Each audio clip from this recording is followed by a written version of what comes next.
하나님의 말씀을 보시겠습니다. 하나님이 주신 말씀은 에스겔서 8장 9절에서 16절 말씀까지 함께 보시겠습니다. 또 내게 이르시되 들어가서 그들이 거기서 행하는 가증하고 악한 일을 보라 하시기로 내가 들어가 보니 각양 곤충과 가증한 짐승과 이스라엘 족속이 모든 우상을 그 사면벽에 그렸고 이스라엘 족속의 장로 중 70인이 그 앞에 섰으며 사반의 아들 야사나도 그 가운데 섰고 각기 손에 향로를 들었는데 향년이 구름같이 오르더라. 또 내게 이르시되 인자야 이스라엘 족속의 장로들이 각각 그 우상의 방한 어두운 가운데서 행하는 것을 네가 보았느냐. 그들이 이르기를 여호와께서 우리를 보지 아니하시며 이 땅을 버리셨다 하느니라. 또 내게 이르시되 너는 다시 그들의 행하는 바 다른 큰 가증한 일을 보리라 하시더라. 그가 또 나를 데리고 여호와의 전으로 들어가는 북문에 이르시기로 보니 거기 여인들이 앉아 단무스를 위하여 애곡하더라. 그가 또 내게 이르시되 인자야 네가 그것을 보느냐. 너는 또 이보다 더 큰 가증한 일을 보리라 하시더라. 그가 또 나를 데리고 여호와의 전 안뜰에 들어가시기로 보니 여호와의 전 문 앞 현관과 제단 사이에서 약 25인이 여호와의 전을 등지고 낯을 동으로 향하여 동방 태양에 경배하더라. 아멘. 할렐루야. 성령을 따라 행합시다. 우상은 모양이라도 버립시다. 오늘은 교회의 우상 숭배 세 번째로 성전의 곤충과 짐승의 그림에 대해서 말씀을 듣도록 하겠습니다. 이스라엘의 장로들과 선지자와 제사장들이 기도하는 성전 벽에는 곤충과 짐승의 그림이 그려져 있었습니다. 왜 하나님은 사람에게 곤충과 짐승에 대해서 말씀하셨을까요? 하나님은 왜 아담에게 돕는 배필을 주시겠다고 해놓고 짐승을 만들고 짐승의 이름을 짓게 하셨을까요? 창세기 2장 18절과 19절 말씀을 보시겠습니다. 여호와 하나님이 가라사대 사람의 독주하는 것이 좋지 못하니 내가 그를 위하여 돕는 배필을 지으리라 하시니라. 여호와 하나님이 흙으로 각종 들짐승과 공중의 각종 새를 지으시고 아담이 어떻게 이름을 짓나 보시려고 그것들을 그에게 이끌어 이르시니 아담이 각 생물을 일컫는 바가 곧 그 이름이라. 아멘.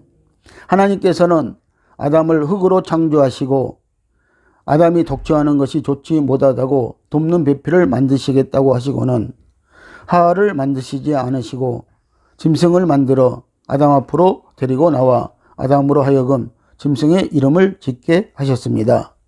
그렇게 하신 이유는 아담으로 하여금 각 짐승의 이름을 짓게 함으로 짐승이 마귀의 캐릭터가 되게 하셨습니다.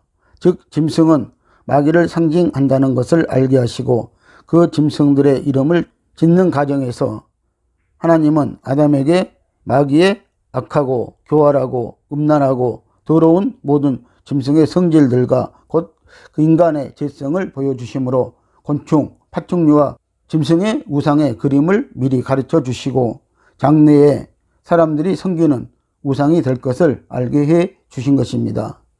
오늘날 사람들에게 곤충과 파충류와 짐승은 우상화되어 가고 있습니다. 이것은 앞으로 적 그리스도가 출현할 것을 예고하고 있는 것입니다. 에스겔 선지자에게 하나님께서 보여주신 곤충과 짐승의 그림이 무엇입니까? 에스겔 8장 9절에서 13절 말씀을 함께 보시겠습니다. 또 내게 이르시되 들어가서 그들이 거기서 행하는 가증하고 악한 일을 보라 하시기로 내가 들어가 보니 각양 곤충과 가증한 짐승과 이스라엘 족속의 모든 우상을 그 사면벽에 그렸고 또 내게 이르시되 인자야 이스라엘 족속의 장로들이 각각 그 우상에 방한 어두운 가운데서 행하는 것을 네가 보느냐. 그들이 이르기를 여호와께서 우리를 보지 아니하시며 이 땅을 버리셨다 하느니라. 또 내게 이르시되 너는 다시 그들의 행하는 바 다른 큰 가증한 일을 보리라 하시더라. 아멘. 이스라엘 장로 70명이 성전에서 기도를 하는데 그들이 기도할 때에 그 성전 벽에는 각양곤충과 짐승들의 그림이 그려져 있었다고 말씀을 하시고 있습니다. 이것은 하나님이 가증히 여기는 것들이라고 이렇게 말씀을 하시는 것입니다. 하나님께서는 아담에게만 짐승이 마귀를 상징한다는 것을 가르치신 것이 아니고 에스겔 선지자에게도 이 우상의 그림을 보여주셨습니다.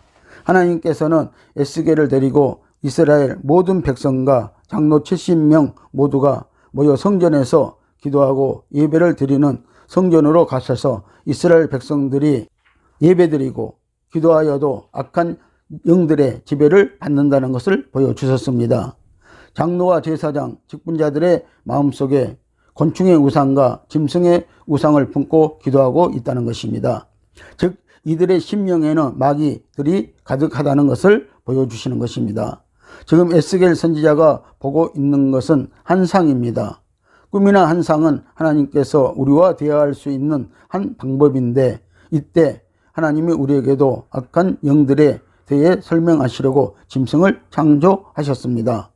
하나님이 짐승을 창조하신 이유가요, 이 짐승을 통해서 앞으로 짐승이 다스리는 나라가 우리에게 올 것이라는 것을 미리 보여주시기 위해서 이 짐승에 대해서 또 설명하시려고, 짐승에 대해서 알게 하시려고 우리에게 아담에게 보여주신 것처럼 우리에게도 알게 하셨다고 말씀을 하시는 것입니다. 이스라엘 백성들이 하나님께 폐역해서 바벨론 나라로 다 끌려가고 성전이 다 폐허가 되었는데도 불구하고 아직도 남아있는 사람들이 정신을 차리지 못하고 폐허가 된 성전의 지하까지 들어가서 하나님을 섬긴다고 하는 것이 성전 벽에다가 각종 더러운 곤충과 짐승들과 우상을 새겨놓고 예배드리는 모습을 하나님께서 에스겔의 영을 데리고 가서 그 모습을 보여주시고 있습니다. 오늘날 우리의 심령 상태, 즉 신앙생활 상태로 볼 수 있어야 합니다. 오늘 이 말씀을 우리 속에 성전을 세우시려는 하나님의 뜻에 반하는 우리 속에는 악한 성질들이 있음을 보여주시는 것입니다. 이스라엘 백성들의 심령, 즉 우리의 심령에는 4가지의 제약성이 있는데 첫째는 각양곤충이 있고, 둘째는 가증한 짐승이 있고, 셋째는 모든 우상이 있고, 4번째는 기도하는 장로들, 곧 사람들의 마음에 우상이 있다는 것입니다. 짐승이 있다는 것입니다. 우리 마음속에는 좋은 그림들만 그려져 있어야 하는데 세상의 타락된 모습들이 우리 속에 날마다 그려지고 있다는 것입니다. 여러분들, 우리는 날마다 우리 마음 속에 세상의 사람들이 섬기는 탐심의 우상의 그림이 그려지고 있다는 것입니다. 에레미야 17장 1절 말씀을 보시겠습니다. 유다의 죄는 금강석 끝 철필로 기록되되 그들의 마음판과 그들의 단뿔에 새겼거늘 이라고 말씀을 하시는데요. 이 말씀은 그들의 심령에 이미 하나님의 죄성이 그 마음판에 새겨져 있어 가지고 지워지지 않는 것과 같다고 이렇게 말씀을 하고 있습니다. 그래서 그들의 죄는요, 금강석 끝 철필로 기록되어져 있다고 이렇게 말씀을 하시는 것입니다. 그들의 마음판과 그들의 단뿔에 새겨져 있다고 하시는 것입니다. 우리의 마음판에 새겨진 것을 벗기기 전에는 그 사람의 행동이나 의지나 마음을 통제할 수가 없습니다. 움직일 수가 없다는 것입니다. 각양곤충은 지성을 나타내고 있습니다. 우리의 생각, 즉 상상, 공상, 망상을 많이 하면 우리의 심령에 곤충이 자리 잡게 되어집니다. 즉 심령벽에 이런 곤충들이 그려집니다. 곤충 중에 제일 나쁜 것이 구더기입니다. 이것은 곤충, 파리의 애벌레입니다. 우리가 더러운 것을 생각하면 구더기가 생기고 악독한 것을 생각하면 정갈이 그려집니다. 이 곤충은 우리의 생각을 깎아 먹습니다. 이 곤충은 생각과 상상을 일으킵니다. 돈만 생각하는 사람은 돈벌레가 심령에 가득 기어 다니게 되어 있습니다. 이 곤충 중에도 날개가 있고 뛰는 다리가 있는 것은 정결한 것으로 메뚜기 배짱이가 있습니다. 날고 뛴다는 것은 하늘로 오른다는 것을 말하고 있는 것입니다. 즉 하나님만 바라본다는 의미로 신령한 것을 상징합니다.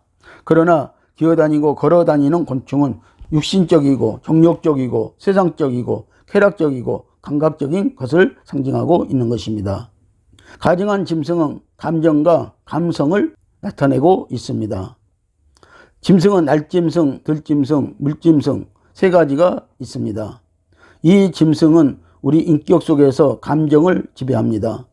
사람이 난폭하면 사자 같고 악독하고 사나우면 표범 같은 것이 들어가 있고 탐욕스럽고 음란하면 개가 들어가 있고 더러운 것을 좋아하고 탐욕스러우면 돼지로 상징시킵니다. 들짐승은 족발이 있고 대세겜질을 하고 물짐승은 비늘이 있고 지느러미가 있는데 날짐승은 이런 것들이 없습니다. 아브라함이 하나님께 제사를 드릴 때 들짐승은 쪼개었지만 새를 쪼개지 않았습니다. 여기에 중요한 비밀이 있습니다. 아브라함이 잘못함으로 그의 자손들이 애굽에서 400년간 노예 생활을 하게 되었습니다. 하나님께서 왜 아브라함에게 들짐승과 새와 곡식을 제물로 드리게 하셨는가 하면 하나님께 제물을 드린다는 것은 여러 가지 의미가 있지만 우리 속에 있는 죄성을 해결하기 위해서이었습니다. 들짐승 같은 우리의 성품, 죄성을 쪼개버리는 것입니다. 곡식을 드리는 소재는 우리의 자아를 깨뜨려 가루로 만들려고 하시는 것입니다. 예수님도 십자가에서 깨어지고 가루가 되셨습니다. 소재가 되셨습니다. 이렇게 드린 제물을 하나님께서 불을 내려 흠양하심으로 우리의 죄가 속해지는 것입니다. 우리 속에 있는 짐승 같은 죄악성들이 다 쪼개지고 깨어져서 태워져야 죄에서 벗어날 수 있다는 것의 상징이 제물을 쪼개어 드리는 것입니다. 그런데 아브라함이 이 새를 쪼개지 않으므로 아브라함의 죄성이 그대로 내려간 것을 하나님께서 처리하시려고 그의 자손들을 400년간 종살이 시킨 것입니다. 이것이 아브라함의 제사에 숨겨진 비밀입니다. 불은 성령을 상징하므로 성령으로 인도받으라는 것입니다. 오늘 그래서 저와 여러분들이 우리 예배 가운데는 성령의 불이 있어야 된다고 이렇게 말씀을 하시는 것입니다. 그래서 오늘 저와 여러분들이 성령 받아야 되고 오늘 성령으로 우리가 행함을 가져야 하는 것입니다. 성령의 음성을 듣고 성령을 따라서 행하는 그런 믿음이 있어야 한다고 말씀을 하는 것입니다. 이 물짐승인 물고기는 감각을 상징하고 있습니다. 이것은 우리의 내면의 잠재에 있는 감성을 말합니다. 이 감정은 그 사람의 기질이 바로바로 밖으로 나타나지만 감성은 우리 내면 깊숙한 곳에 있는 잠재의식입니다. 예를 들면 음란은 우리의 생각 속에 있는 것이고 음욕은 내 육체 속에 있는 것으로 행동으로 직접 옮기는 것을 말하는 것입니다. 출애굽기 20장 17절 말씀을 함께 보십니다.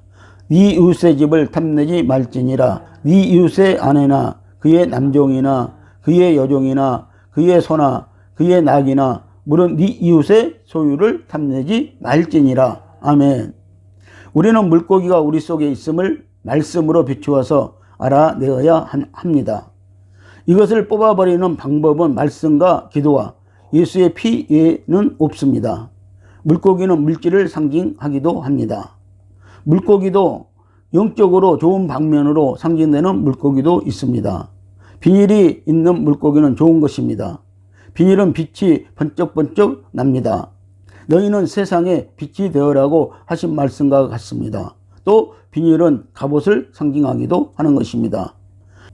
에베소서 6장에 하나님의 전신갑주를 입으라고 하셨듯이 우리도 말씀의 갑옷을 입어야 합니다. 비닐이 있어야 물 위로 헤엄쳐서 올라 빛으로 나갈 수 있습니다. 또 지르르미를 더러운 물에서 빠져나오게 합니다. 이 또한 물 위로 세차게 올라갈 수 있도록 키, 방향타 역할을 하여 줍니다. 또 비닐과 지르러미가 있는 물고기는 세상 세파를 거슬러 올라갑니다. 그래서 지르러미가 없는 것들은 물 위로 올라갈 수가 없기 때문에 항상 더러운 물에서 삽니다. 우리는 우리의 비닐과 지르러미인 하나님의 말씀과 성령의 조명하신 진리의 말씀으로 누룩 섞인 말씀과 종교적인 말씀에서 힘차게 빠져나와야 됩니다. 저 높은 곳을 향하여 물속 낮은 곳에서 빛을 향하여 물 위로 높이 올라가야 한다는 것입니다. 뱀장어, 강어, 자라, 미꾸라지 이런 것들은 비닐과 지느러미가 없어 땅의 뻘 속에서 삽니다. 사단의 밥이 되어 있다는 것입니다. 우상은 의지를 나타내고 있습니다. 하나님의 성전벽에 우상이 그려져 있다고 하였습니다. 이 우상은 사람의 의지를 상징합니다. 사람은 돈이나 집이 우상이 되면 그것을 소유하기 위해 어떤 행동에 옮기게 되어 있다는 것입니다. 그러므로 의지란 행동으로 옮길 수 있는 힘을 말하고 있습니다. 그러므로 우상은 사람을 행동으로 옮길 수 있는 힘을 말하는 것입니다. 앞에서 동물은 감정을 말하고 곤충은 지성인 상상을 상징하고 또 의지를 상징하는 것이라고 했습니다. 지금까지 내 안에 짐승과 곤충이 내 심령에 가득 차 있어서 나도 모르게 생각으로 죄를 짓게 하고 원치 않게 혈기가 올라와서 다투게 하고 사람끼리 미워하고 반목하게 하다가 우리는 실제로 내 마음에 우상을 세우게 됩니다. 무슨 말이냐면 짐승과 곤충이 상징하는 죄성들이 모여서 그 사람을 완전히 지배하여 하나의 큰 우상을 심령 가운데 세우게 됩니다. 사람 속에서 나오는 것이 악한 짐승의 속성인 것입니다. 그래서 짐승 같은 죄성과 곤충 같은 죄성들이 합쳐져서 내 속에 금송아지라는 우상을 세우게 되는 것입니다. 우리가 교회에 나와서 하나님을 섬기다가 자기 속에 죄, 곧 곤충과 짐승을 덜어내지 못하면 결국은 자기 속에 하나님과 세상 죄를 함께 섬기게 되는 것이 바로 금송아지 우상인 것입니다. 하나님을 섬기는 자들이 어떻게 우상을 섬기겠느냐 하지만 우상이란 금송아지를 말하는 것입니다. 금송아지는 혼합을 의미합니다. 즉 바벨을 말하는 것입니다. 이 시대가 바로 혼합된 우상 숭배 시대인 것입니다. 그러므로 금송아지 우상은 우리의 영성을 이루는데 최고의 적이 됩니다. 처음에는 곤충 같은 죄성, 즉 우리의 죄성이 상상과 공상과 망상 같은 생각으로 죄를 짓게 하다가 짐승 같은 죄성, 즉 모든 감정과 감성과 내면의 죄를 충동질하는 죄성들이 말씀과 기도로 버려지지 못하면 결국 우리 마음에 금송아지를 즉 혼합을 만들어내는 것입니다. 스핑크스를 만들어내는 것입니다. 이스라엘 백성들이 광야에서 모세가 시내산에 하나님을 만나러 간 사이에 하나님을 섬기기도 해야겠고 세상 애굽으로도 돌아가고 싶은 마음에 두 가지 모두를 가지려고 만든 것이 금송아지입니다.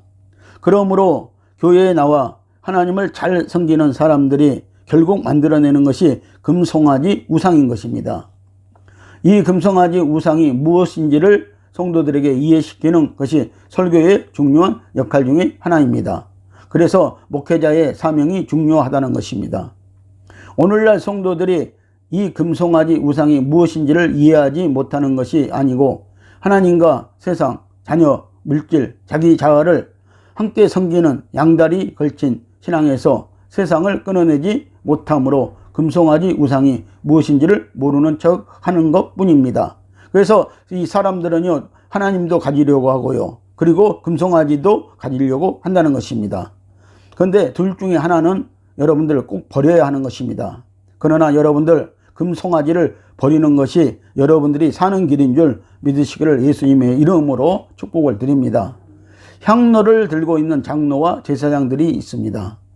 이것은 교회에서나 신앙생활에서 기도한다고 하면서 즉 향로를 들고서 교회와 성도들을 하나님의 뜻과는 상관없이 이끌고 가는 것을 말합니다. 이렇게 기도한다고 하면서 신령한 척하는 사람들을 상징하는 것으로 교회의 장로 70인입니다. 그들은 각기 자기 손에 향로를 들고 나는 기도하는 사람이라고 나타내지만 다시 말해 향연이 구름같이 오르더라고 하지만 이것은 기도와 금식하는 사람들이 세상 사람들보다 하나님의 뜻을 더 애곡하고 있다는 것입니다. 그들이 기도하고 금식한 후에 하는 일들이 모두 하나님께 합당하다고 생각해서는 안 되는 것입니다. 지금 이 항로를 들고 있는 사람들은 그들의 성전벽, 곧 심령벽에 각종 짐승과 곤충과 우상을 가지고 있는 사람들이라고 말씀을 하고 있습니다. 이들 속에는 무엇이 가득합니까? 탐욕이 가득 채워지고 있다는 것입니다. 이런 상태에서 기도를 아무리 많이 해보아야 성전에서 매일 모여서 기도한다고 하여도 자기 탐욕을 채우는 종교가가 될 뿐입니다. 골로새서 3장 5절을 보면 탐심은 곧 우상 숭배라고 분명히 말씀하시고 있는 것입니다. 70인의 장로들이 상징하는 것은 세상에 있는 문화, 사람들의 풍속, 사상들을 가지고 들어와서 우리를 타락시킬 영적 세력을 상징하고 있습니다.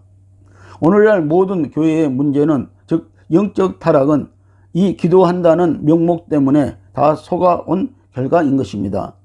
지금 에스겔이 보고 있는 하나님의 성전의 상태는 바로 오늘날의 우리의 교회와 우리 자신의 영적 상태입니다.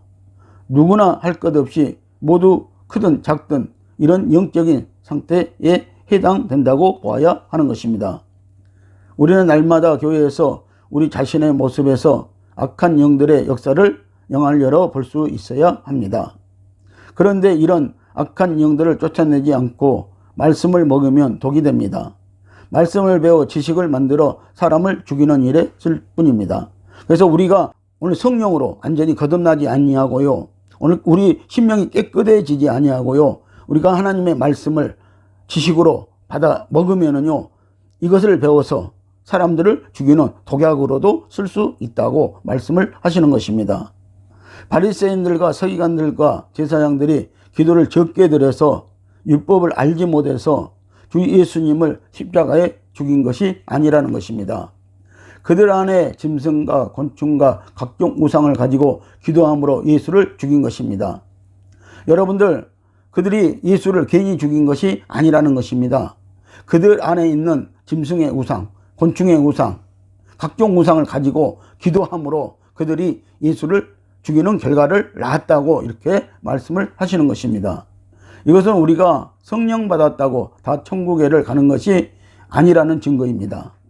우리 안에 짐승과 곤충과 모든 이스라엘 우상을 가지고 기도하는 장로들과 목사들 마음속에 있는 우상을 뽑아내지 않고는 성전을 깨끗하게 하지 못할 것입니다. 우리의 심령 성전을 깨끗하게 하지 못할 것이라고 말씀을 하고 있는 것입니다. 이것은 오늘날 성도들의 내면의 죄인 곤충과 짐승의 우상을 가지고 기도하는 것은 모든 성도들을 상징하는 것입니다.